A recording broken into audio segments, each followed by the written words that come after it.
In my garden, there's one plant that always steals the spotlight and captures the most attention. Let me introduce you to a plant you may not be familiar with. This is red vein sorrel. And in this video, I'm taking you through its growth stages, revealing how this vibrant herb transforms into a true garden standout. Red vein sorrel is a perennial, making it perfect for lazy gardeners like me who love low-maintenance crops. You plant it once and it rewards you for seasons to come, making this plant a good garden investment. This stunning variety has both a vibrant appearance and culinary applications.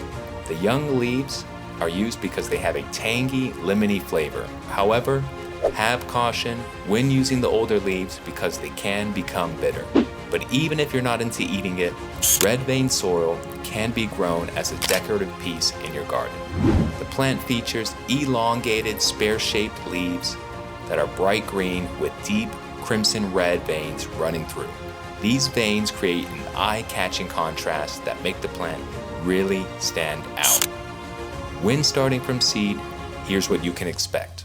The seeds are tiny round and are reddish brown color.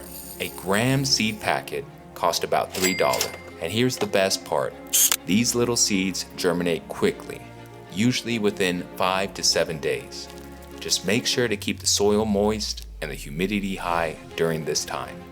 When red vein sorrel first sprouts, what you'll notice is the cotyledons. Simple, rounded leaves that serve as the plant's first attempt to capture light and start the photosynthesis process.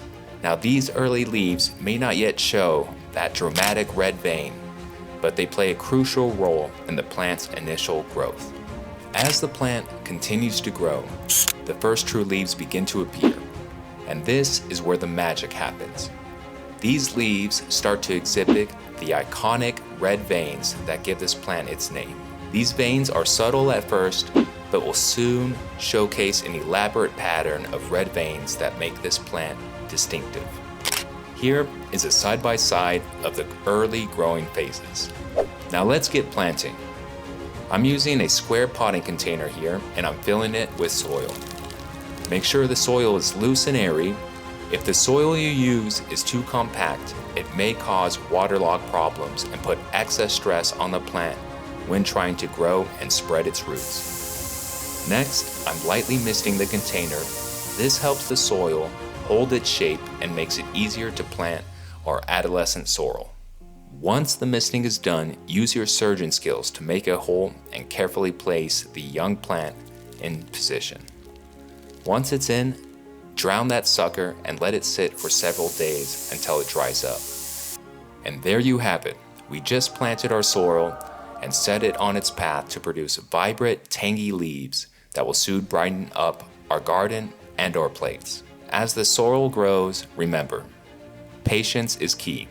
Sorrel is a bit slow to start, but once it's established, it's a hardy herb that will reward your care with lush growth and delicious flavor.